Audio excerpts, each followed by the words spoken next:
वचन, ये वचन प्यारा वचन, यीशु मसीह का प्यारा। परमेश्वर के धन्य नाम की महिमा हो।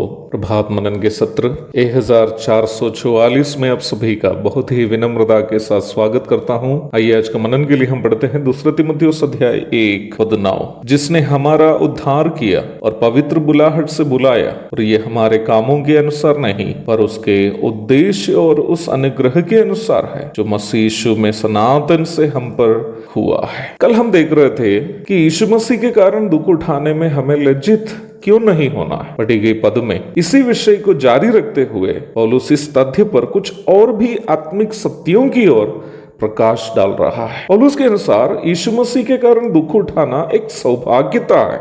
It's a privilege to suffer for the sake of Jesus Christ. क्यों? 3 महत्वपूर्ण बातें नवी पद में पौलुस तीमुथियुस के आगे रखा है। पहला, यीशु मसीह ने हमारा उद्धार किया है। दूसरा, उन्होंने पवित्र बुलाहट से हमें बुलाया है। तीसरा, ये दोनों हमारे योग्यता के कारण उन्होंने नहीं किया बल्कि अपना उद्देश्य के कारण जो सनातन से हम पर यीशु मसीह में है, जिसे वो अपना अनुग्रह के कारण किया। मुझे मालूम है कि आप में से कई लोगों को ये शक हुआ होगा कि मैं क्या बोलने जा रहा हूं, इसलिए मैं उसे थोड़ा सा और स्पष्ट करना चाहता हूं। बाइबल ये बात स्पष्ट करती है कि आदम से उत्पन्न सभी मनुष्य पापी हैं और इसलिए ही सभी नरक के लायक हैं। एक भी स्वर्ग के लायक नहीं है। रोमी अध्याय 3 पद 10 और 23 पढ़ लीजिएगा। परंतु हमारे इस अयोग्यता के बावजूद भी यीशु मसीह ने हमारी उस मृत्यु को जो हमें नरक में सहनी थी, हमारे बदले क्रूस पर सहकर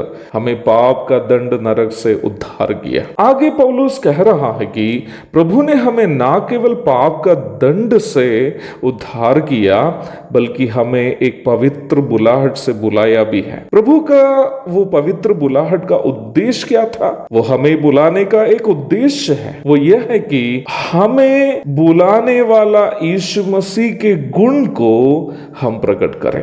प्रभु ने हमें इसलिए बुलाया कि हम उनके गुणों को प्रकट करें। पहला पत्रस अध्याय 2 पद 9। छल और कपट और दुष्टता से भरे हुए वर्तमान संसार में पाप और पाप का दंड से उद्धार देकर प्रभु ने हमें इसलिए रखा कि हम यीशु मसीह के स्वर्गीय गुणों को प्रकट करें। ये कार्य केवल सुसमाचार प्रचारकों या प्राचीनों का दायित्व नहीं है, बल्कि हर एक उद्धार प्राप्त व्यक्ति का दायित्व है। परंतु ये कार्य वर्तमान संसार में करना आसान नहीं है, क्योंकि संसार के स्वभाव और यीशु मसीह के स्वभाव दोनों बिल्कुल विपरीत है। यहाँ तक हम विश्वासी अविश्वासियों के लिए, संसार के लोगों के लिए करने वाले भलाइयों को भी भलाई के रूप में समझने की क्षमता सांसारिक लोगों को होने की जरूरत नहीं है। ऐसे में यीशु मसीह के गुण को प्रकट करते हुए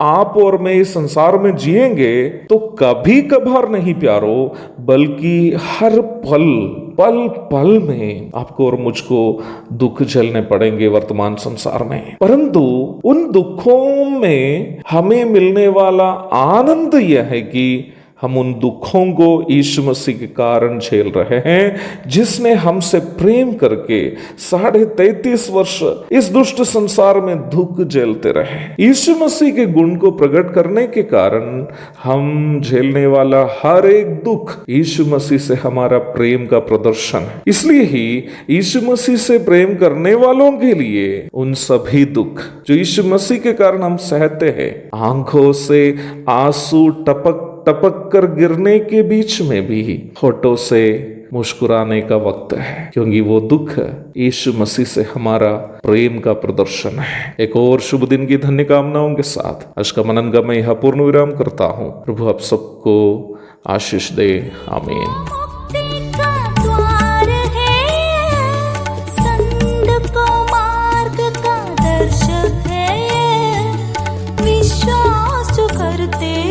उसके लिए अनंत जीवन का साधन